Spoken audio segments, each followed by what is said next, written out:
Bun găsit astăzi la o meditație pentru iubirea de sine. Vreau în primul rând să te felicit pentru timpul pe care ți-l vei acorda astăzi de a învăța să te iubești, să-ți vindeci rănile și să-ți accepti toate părțile din tine, care este de fapt un act radical care nu poate aduce decât mai multă iubire și vindecare în lume. Pentru că atunci când adaugi iubirea de sine în actul de manifestare, îți revendici starea naturală. Să începem. Vreau în primul rând să te relaxezi și să te asiguri că pentru următoarele minute nu vei fi deranjată. Găsește-ți o poziție confortabilă, închide ochii dacă simți și dacă vrei acest lucru și vreau să-ți concentrezi atenția asupra respirației. Încetinind treptat fiecare inspirație și expirație.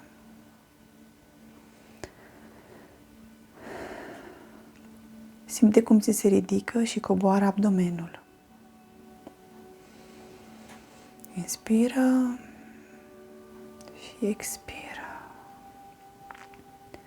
Lasă toate grijile să plece și concentrează-te pe ce e cel mai important pentru tine.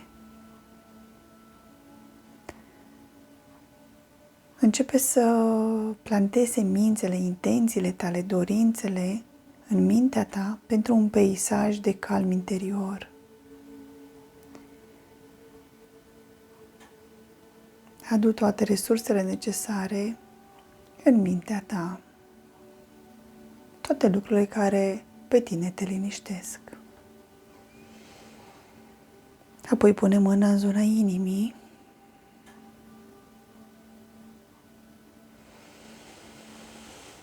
Inspiră și expiră. Simte căldura și susținerea din mână cum radiază spre exterior. Observă sentimentul liniștitor și hrănitor al acestei călduri.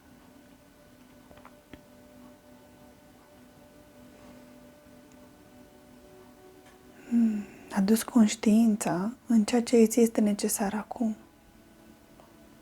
Conectează-te cu energia puternică și iubirea Universului. Ofereți binecuvântările recunoștinței, a iubirii și a iertării. Poți spune chiar în gândul tău 3 lucruri pentru care ești recunoscător acum.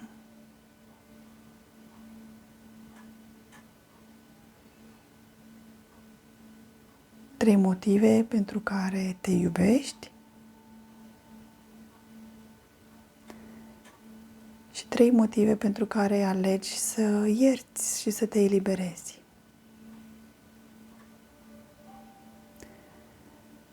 Iar acum, în timp ce expiri, repetă după mine. Sunt suficientă. Când lucrurile nu merg cum am plănuit, le folosesc ca pe oportunitate. Cred în mine și în capacitatea mea. Sunt recunoscătoare pentru lecțiile care m-au adus aici. Am încredere în mine. Sunt demnă. Aleg doar gânduri pozitive. Am încredere în intuiția mea. Atrag doar lucruri bune în viața mea. Renunț la autocritică, comparații și jigniri la propria mea persoană. Sunt iubitoare și bună cu mine. Îmi creez propriul destin zi de zi, începând de azi. Inspiră și simte cum toate aceste afirmații sunt adevărate, fac parte din tine și se integrează cu fiecare inspirație de acum încolo. Să-ți fie cu folos. poți reveni acum și aici.